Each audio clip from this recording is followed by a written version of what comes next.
The purpose of IAM. We're going to be spending some time on IAM because it affords us practical benefits. Even saying that, I am aware of a weakness, as it suggests a possibility that, oh, I believe in or use IAM because I benefit from it. You could equally believe in selfishness because you benefit from it. Actually, I'd argue that you don't. People certainly believe in their religion because they benefit from it.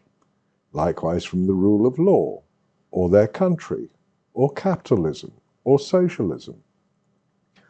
We're going to be looking at those topics in due course.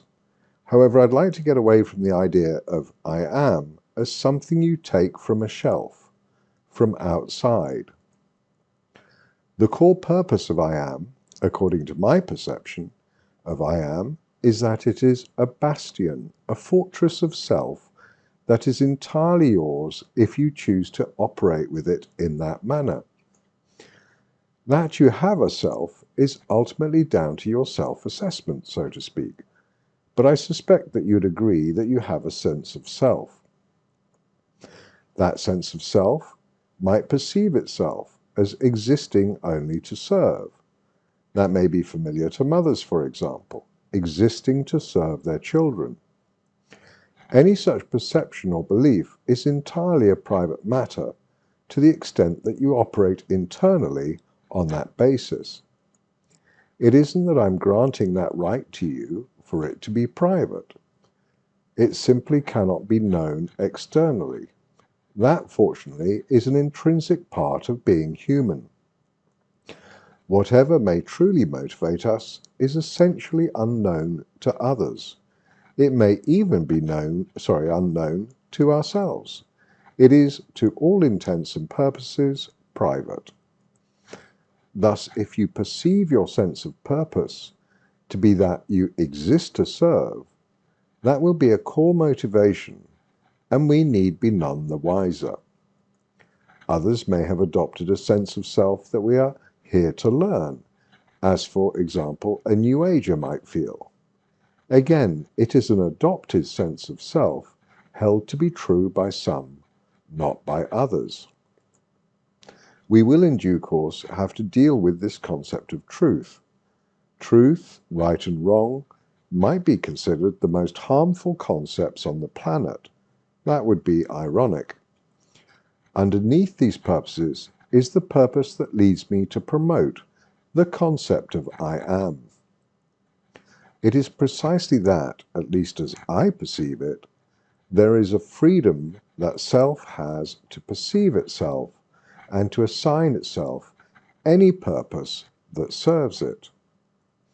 I'm sure we're all familiar with the concept of destructive beliefs, so a sense of self might be argued to be destructive, but again we have a problem. We can only argue externally, and that will be yet another topic that we'll need to cover.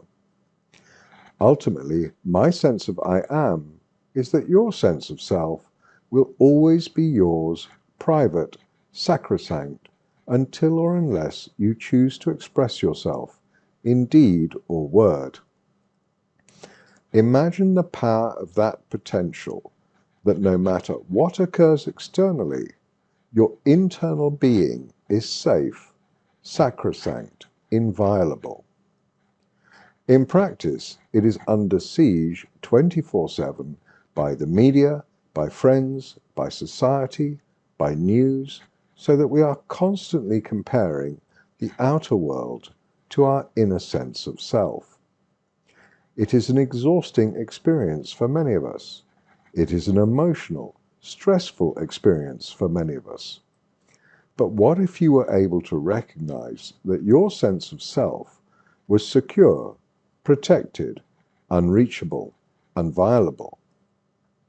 It would be an extraordinary place to be calm, serene, unaffected by events, by arguments, by experience, by accusations, by demands, by manipulations.